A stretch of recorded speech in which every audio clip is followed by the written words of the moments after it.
বন্ধুদেরকে নিয়ে অথবা আত্মীয় স্বজনকে নিয়ে কোথাও ট্যুর দেওয়ার ইচ্ছা থাকলে মাওয়া হতে পারে একটা সঠিক জায়গা, কারণ এখানে খাবারের আইটেমের শেষ নেই। আইসক্রিম থেকে শুরু করে ইলিশ মাছ ভাজা, সাথে কিন্তু বিভিন্ন রকমের ভর্তাও থাকবে।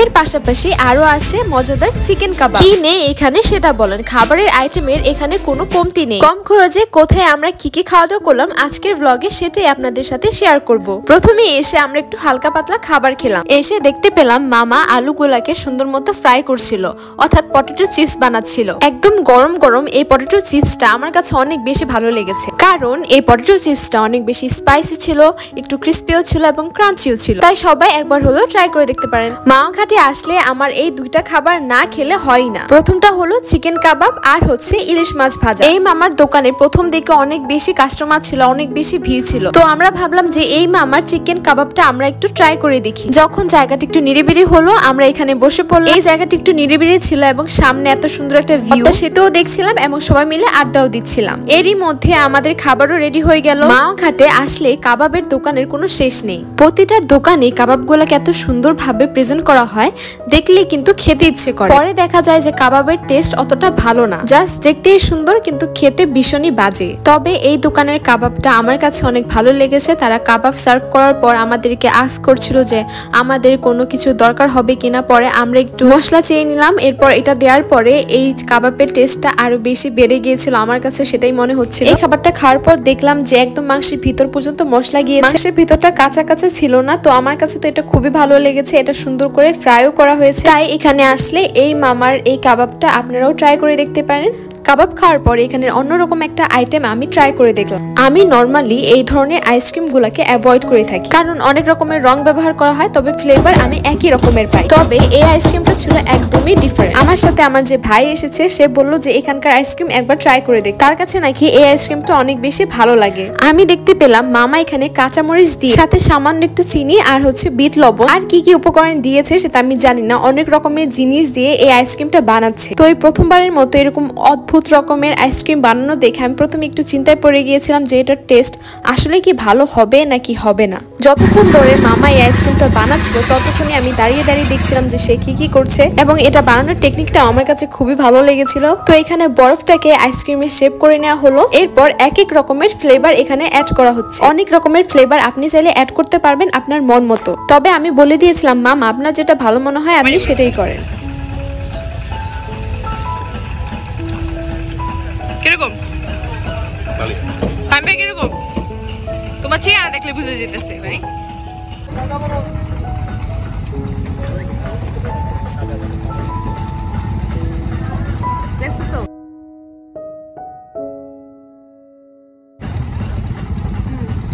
মজা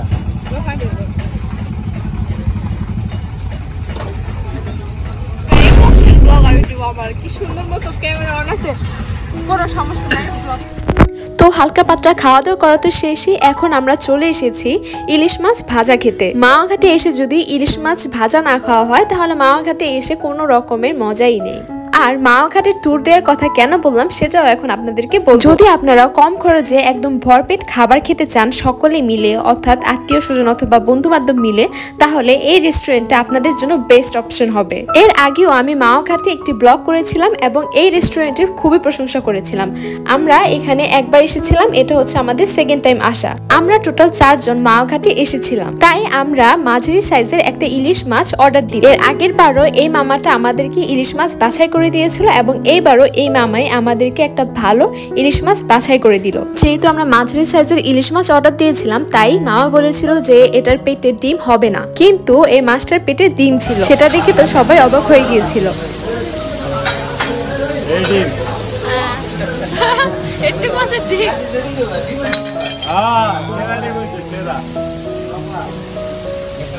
যাই হোক, সেদিন আমাদের লাক আলহামদুলিল্লাহ ভালোই ছিল। এখন এই তেলে আমাদের ইলিশ মাছটা ভাজা হবে। অবশ্যই আপনাকে বলে দিতে হবে যে আপনি পুরাতন তেলে ইলিশ মাছ ভাজা খাবেন না, তাহলে আপনাদের জন্য একটা ইনটেক তেল তারা ব্যবহার করবে। আমরা সাথে বেগুন ভাজা অর্ডার দিয়েছিলাম, তারা কিন্তু খুবই সামান্য হলুদ আর মরিচ দিয়ে কি সুন্দর করে সবকিছু ম্যারিনেট করে ফেললো, দেখতেই পেলেন। এখন এই বিশাল কড়াইয়ের মধ্যে তেলগুলোকে ভালো মতো গরম করে এর মধ্যে দিয়ে দেওয়া হচ্ছে ইলিশ মাছের টুকরোগুলোকে। আপনি চাইলেই আপনার খাবারটাকে কিভাবে বানানো হচ্ছে, কিভাবে পরিষ্কার করা হচ্ছে, কিভাবে কাটা হচ্ছে, এই সব কিছু আপনার চোখের সামনেই দেখতে পাবেন। এছাড়াও এখানে আরেকটা ভালো দিক, বিশ্রাম নিতে পারবেন ঠিক এইভাবে পাশে। হ্যাঁ, এখানে দোলনাও খেতে পারবেন। পাশে আছে এগুলা হ্যাঁ, এই ঝর্ণাগুলা দেখতে পারবেন, ওয়াটারফলগুলা উপভোগ করতে পারবেন এভাবে, ঠিক এভাবে।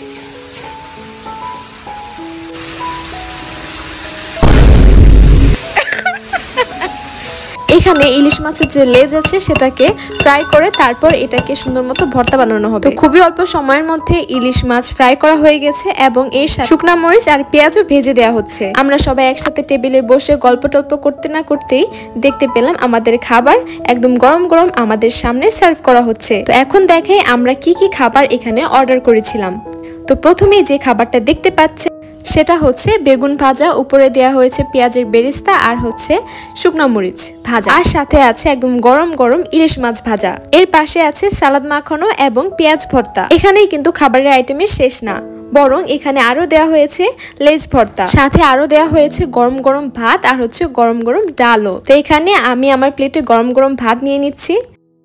তারপরে চিংড়ি ভর্তা আর বাদাম ভর্তা। এই ভর্তাগুলোর জন্য আলাদা পে করতে হবে, যে কয়টা ভর্তা আপনি নেবেন সেটার জন্য পে করতে হবে। তো সাথে দেখতেই পাচ্ছেন ডালও আছে। এখন আমি এখানে ভাত আর বাকি সবগুলো আইটেম একটু একটু করে নিয়ে নিই। আমি জানি না আপনাদেরকে খেতে ইচ্ছে করছে কিনা। আমি যখন এই ভিডিওটা এডিটিং করছিলাম তখনও এখনো যে আমি কথা বলছি এখনো কিন্তু আমার খুবই খেতে ইচ্ছে করছে এই আইটেমগুলোকে। তো এই রেস্টুরেন্টে যতগুলা খাবারের আইটেম আমি আপনাদেরকে দেখালাম সেগুলোর জন্য আমাদের পে করতে হয়েছিল মাত্র 600 টাকা। মাত্র 600 টাকায় গরম গরম ভাত, সাথে ইলিশ মাছ ভাজা এবং একদম ফ্রেশ সালাদ মাখানো, সাথে আছে সব মজাদার আইটেম দিয়ে পেট ভরে কিন্তু এক প্লেট ভাত খাওয়াই যায়। আজকের এই ভিডিওটা আপনাদের কাছে কিরকম লেগেছে অবশ্যই নিচে কমেন্ট করে জানাবেন এবং আমাদের পাশে থাকতে ভুলবেন না। আল্লাহ হাফেজ সবাইকে।